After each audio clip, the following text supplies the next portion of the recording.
Hello friends, there's our library window now that we're in the big house, and I'm standing in my square spiral garden. I put some blankets down here, old rugs, to help clear out this pathway where it's been overgrown a lot. Here's some garlic coming up. I got those from my friend Angie and Kendall, his grandparents I think. There's strawberries getting ready to pop up. We've got buds on our blueberries. These guys survived all the way through December, and then one of the heavier frosts in January killed them back. But I see there is a little bit of green in there. Might have gotten sheltered by the other. This is the passion flower, the maypop. There's the oxeye daisies that everybody tells me I'm going to regret. Here's my wormwood, survived. And here's a tragedy. My lavender survived all the way up until February, and now it's almost completely dead. It's just March. I mean, it was fine like 2 weeks ago, and now it's all looking dead, and I don't know what to think. I was so happy that it was surviving. I guess the damp just brought it out, killed it. Here's the big strawberry patch, and my thyme just barely hanging on there. I don't know if they're going to make a comeback or not. I hope so. Here's my current project, grapevines. So you can see you've got the grapevine node here, and it splits three-way. What you really want is one going this way and one going that way. So yesterday I trimmed this one back. Lots of trimming. Trimmed it back to just one, heading that way. And then these two, I've got to pick between the two. Neither of them reach up high immediately. I'm thinking it's gonna have to be the top one, but the bottom one is better grown. And it goes to the end there. It'll probably need to be the top one. That's where I've been putting compost in the ground. Just digging a hole, put the compost in, put the dirt back on top. We've had some fresh greens lately in the form of a wild mustard, or a, what do you call it, farrel? What do you call it, farrel? It was brought over as a garden plant and then escaped into the wild. It's called bitter cress. I've been putting some on my cheese sandwiches. And the wild garlic also that's coming up, and some chives that are coming up. Here's my other grapevine. It's just such a mess. It's like all tangled up in here. Here's the root. So again, the node, and it splits in two, and then they head in opposite directions. So the one splitting to the left heads up to the right, and the one splitting up to the right heads to the left. And I've already started cutting these. It both hurts and feels good to do this. It needs to happen. The grape leaves, you see how there were two hefty ones along there. If I had a very tall arbor, I'd have been able to manage two. They'd gotten enough sun, but they just competed with each other, and the top one is the one that produces the fruit. Every year I think about getting rid of this wild rose. It's the rootstock for a fancy rose that died, and the wild rose came back. But it's such a tempting target for the, what are those little pests called? They're so pretty. The Japanese, what is it? They're these beautiful bugs that will just absolutely eat the heck out of everything in your garden. I know they're just trying to survive, but you know, so is my garden. Anyway, so I've got this big tangle in here I've got to get cleaned up. And it goes over my little pretend lantern. I've got some glow-in-the-dark stones in there. I really need to clean the glass so that the stones can be seen. But yeah, this vine just continues on, and it grabs everything in its path. Look at that, it has hold of a seed head from a black-eyed Susan. And then it ran off the end of the fence. You know, it's hard to contain such large plants. Grapes get really big. This is a good 20 foot long. It's going 10 feet in each direction. Well, probably more like 30 feet of fence. No, it's probably closer to 20, 25. So here's my shadberry or serviceberry. It's suffering from the, it's a relative of the apple. So it's suffering from rust and other things, but it's native. So it survived all of these diseases, but the fruit has not survived. There's the tree we took down. I cut off a lot of the branches that had reached over into the garden, and I kept the leaves. But I'll be fighting those little saplings for a while. I think this is my gooseberry, and this is my raspberry. Hoping to see them come back this year. This is a paper mulberry that I need to cut back. I have to cut it back over and over again, and eventually I'm hoping it will just give up the ghost. This year I put in an old garden hose that I'm hoping has cracks in it, so it will act as a watering throughout the garden. Ooh, this is a little wobbly here. Ooh, falling down. Tried beans here last year. They did not like it. It was too dry. I'm guessing that's the problem.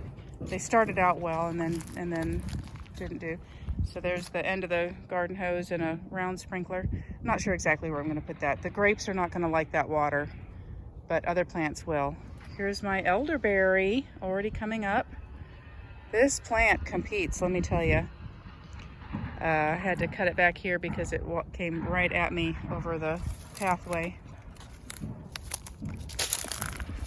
This, I think, is dill that I planted last year. I think. It doesn't smell like a herb. Well, I'm not sure what it is. I thought I planted mustard or dill there. It might be mustard. I'll need to find out for sure. Here's one of my hazels and a mulberry. And it won't be long before I need to spray my apple trees. One of them I had to trim back because some of the branches died pretty low down. I think this one looks okay. It feels okay. Let's see. I'm not getting any green oh, yep, there it is. So there's a little bit of green there. So it's a living branch, yeah. Probably need to clean out the pond a little bit, the wee pond. The yarrow and the mint both seem to enjoy growing across the pond, across the water. I should have known that about the mint. I was surprised by the yarrow. And here's our other apple. I'm not exactly sure if I should start pruning them this year. This guy's got really low branches. Kind of want them to settle in another year since they were transplants, 1 gallon transplants. And then here's our new feature. Oh gosh, look. I forgot I transplanted these guys. Oh, yay, daffodils. Little tiny daffodils, they're so tiny, look how little. Here's our other new thing. Now this is a wild grapevine, Native American grapevine, and I put up this cheap trellis that will probably rust itself to death in a short time, but I like it. It's right over the entranceway where the stone pathway is. The beginning of the garden were these stones right here when I uncovered them and realized that, you know, this was the beginning of something, which I turned into what is right now a great big mess. But yeah, this wild grapevine, I eat a lot of these grape leaves in spring and in summer.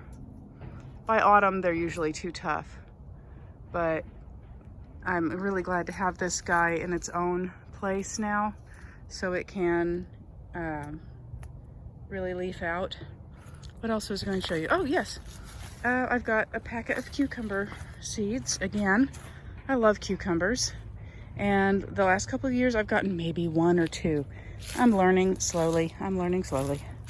Oh, here's another of my blueberries. But yeah, this guy right here, this trellis, is right where the hose that runs under the ground all the way up to, you see where the shovel is over there by my car? That's the downspout. I've run a perforated pipe under the ground, and it ends here and tends to flood this area a bit. And I understand that cucumbers like water. Now, I do have a native crossvine or trumpet flower. I can never remember which one it is. The flowers look the same. There's two vines. I don't think they're even related, but the flowers are almost identical in appearance. So that's going to grow up there. That vine grows all over the house, and I have to keep tearing it down, which makes me sad. Speaking of having to get torn down, that's the old crepe myrtle that just gets too close to the house, and I have to cut it back down because it rubs against the gutter and everything like that. This is the crepe myrtle we're keeping here, so we still got it here. That's what's going on in the garden right now. Just the very beginning of the season. It's March the 3rd. It's the 3rd of March. I've got tons of wild greens, wild strawberry. Not wild greens. We can't eat those. Tons of things coming up. They're here along the house because the creosote that likely was impregnated into the wood. We don't eat anything from this side. This is all decorative. So I tend to let it kind of go wild. Although I've got cannas and I'm slowly taming it, but it's not a priority to keep this clean. But, oh look, dandelion or wild lettuce I think. And here's the wild garlic. Another, people call them wild onions. They grow in the yard, and they were also brought over, I believe, by Italian immigrants, and then walked their way out of the gardens. And we've got one dandelion over there. Here, oh, and one more thing before we go. Cilantro. The cilantro is really starting to come up now. A couple of years ago, it bolted in February because we had a ridiculously warm February, and then, you know, everything probably got killed in March that year. This February, we had a cooler year. Cooler winter, which was, you know, good for the garden. You don't want those early warm days. You want the cold to be consistent. That's how it used to happen naturally.